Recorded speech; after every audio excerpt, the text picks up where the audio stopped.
we're going to go here for 1, 2.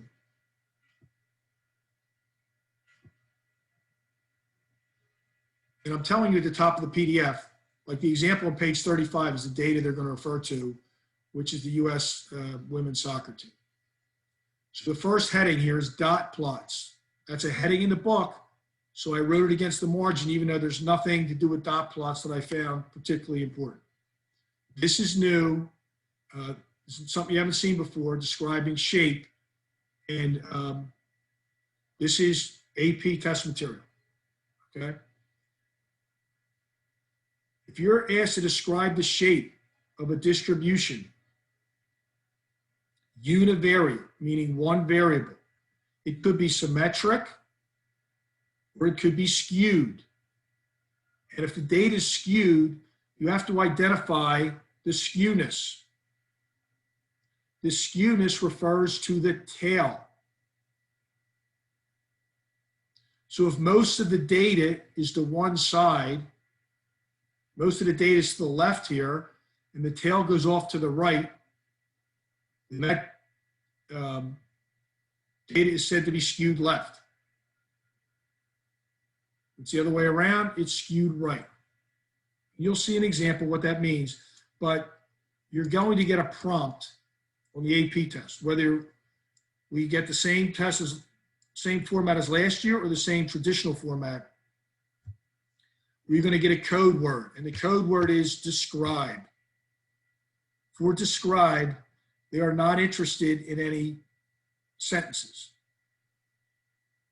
Describe, they say describe, you say center, shape, and spread.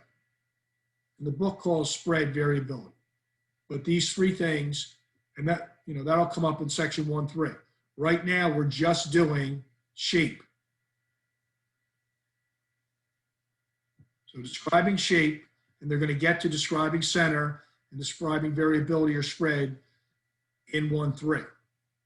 But they go together. If you're prompted to describe or compare two distributions, you just want bullet points regarding these terms. And there's comparing distributions right there in the book. Okay? So this is not really in 1.2, but just so you know, you can go back to this. I think I copied and pasted it in 1.3 also. If you use X bar, the mean for the center, then this is how you describe shape, or the step would be standard deviation. If you use Q2, which means the median, then here's how you describe the shape, unless it's skewed. It could be skewed whether it's the center is a mean or the median. And then IQR is a measure of spread if you do a 5 number summary. Okay, but that's not part of this section. I just kind of was thinking ahead. Stem plots, we need to see this. That's in the textbook on page 37. So the very bottom of page 37, take a look at that stem plot. And that refers to the resting heart rate, is that right? Yeah, resting heart rate of 19 kids from middle school.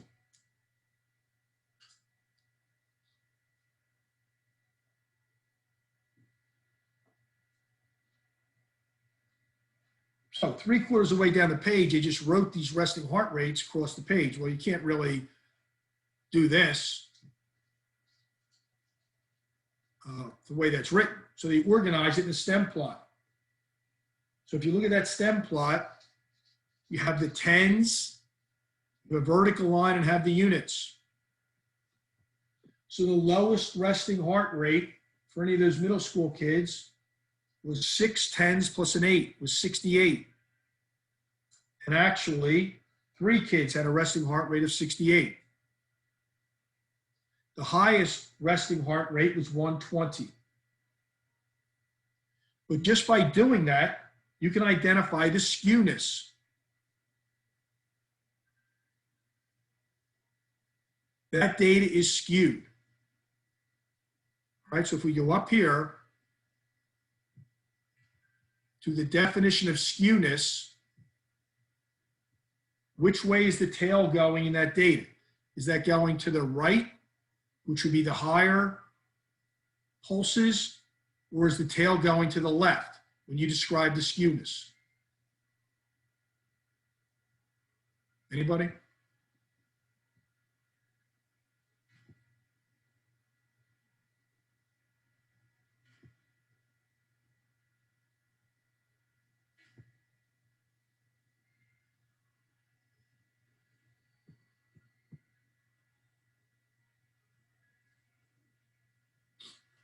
It's not necessarily evident the way it's written because of how they write that. They wrote that vertically.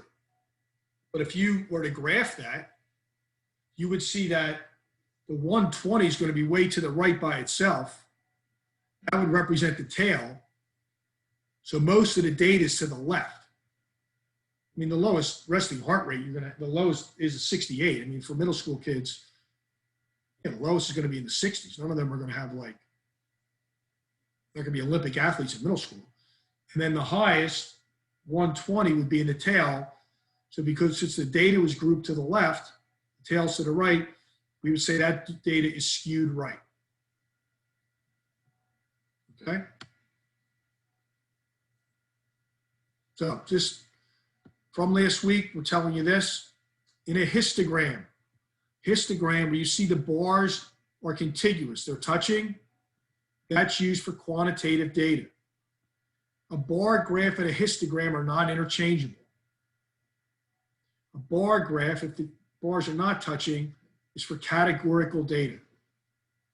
Categorical versus quantitative. In terms of the AP scores, quantitative was the average per class. Categorical, how many kids got a 5, 4, 3, 2? Okay.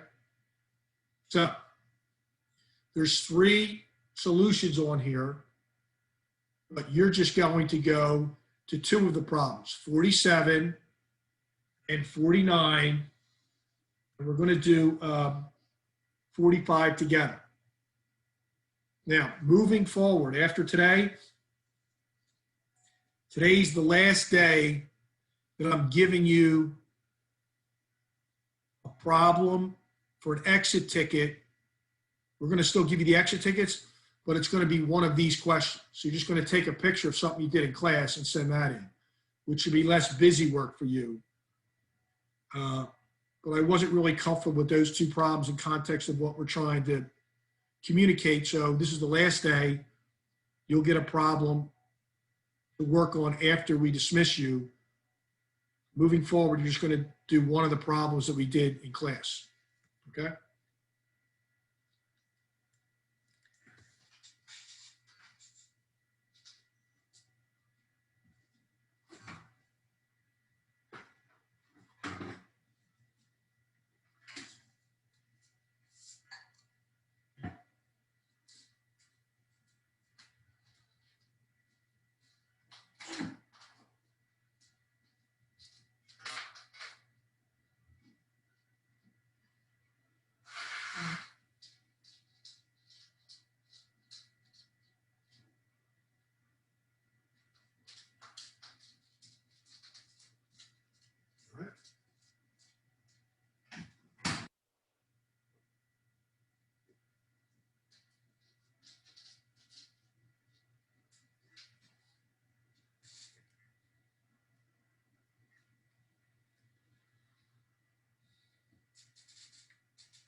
Okay, they're pretty short problems. So one more minute and then we'll go over those and actually do another problem and look at a couple of things together.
All right, now, one thing I omitted, which I want to come back to, is in the book. Go to page 39, please.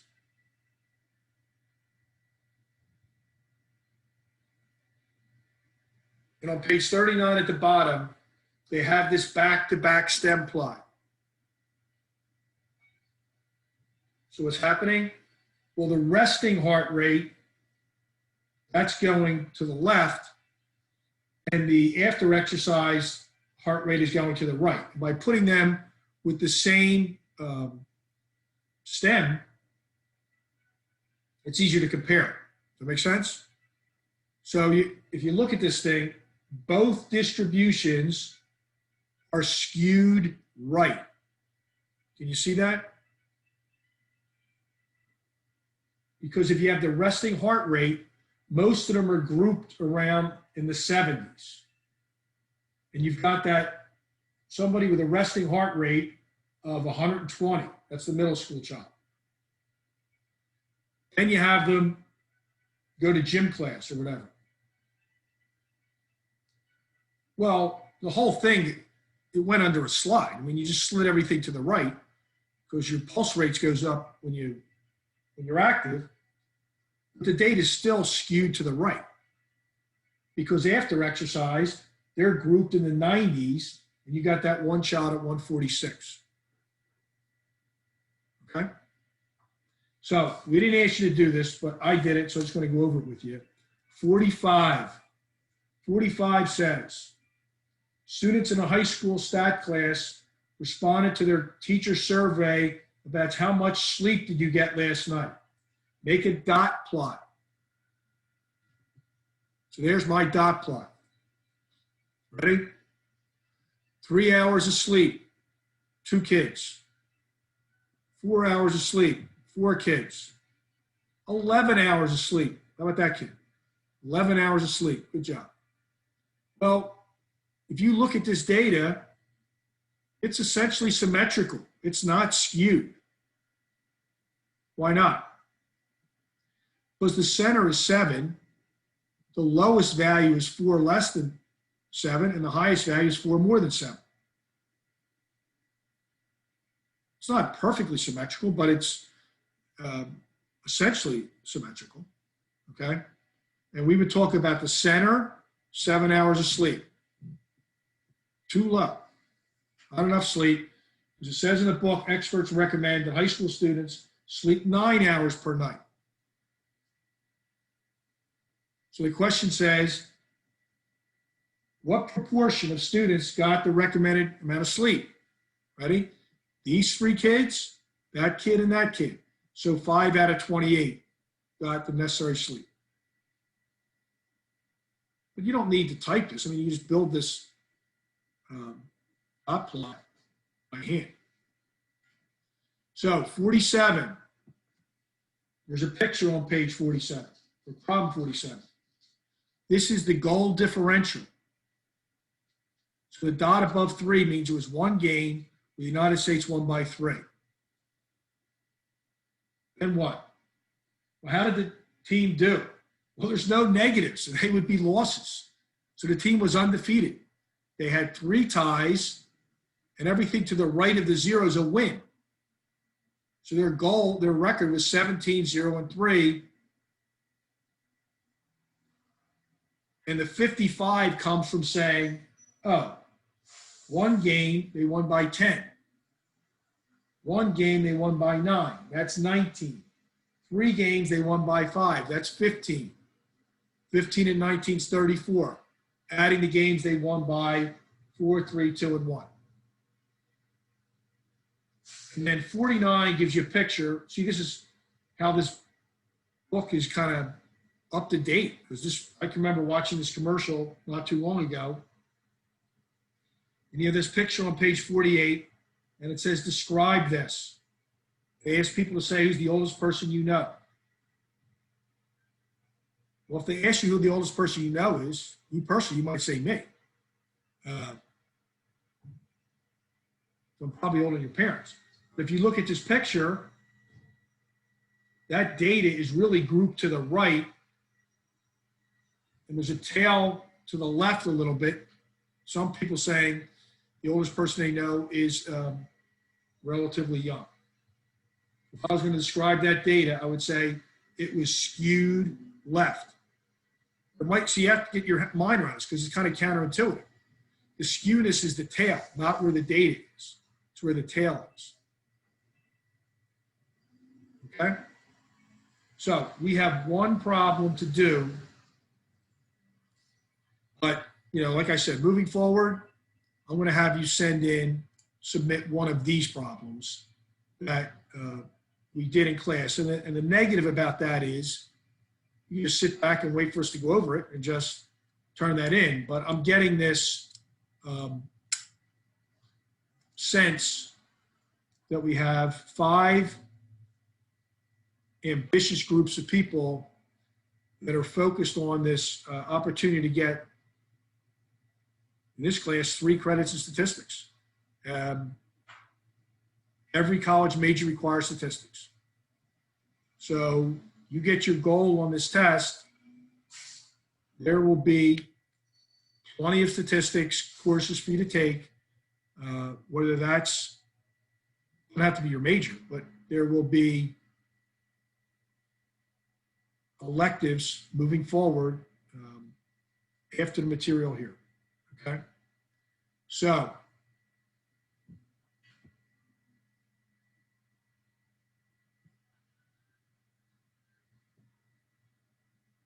we are going to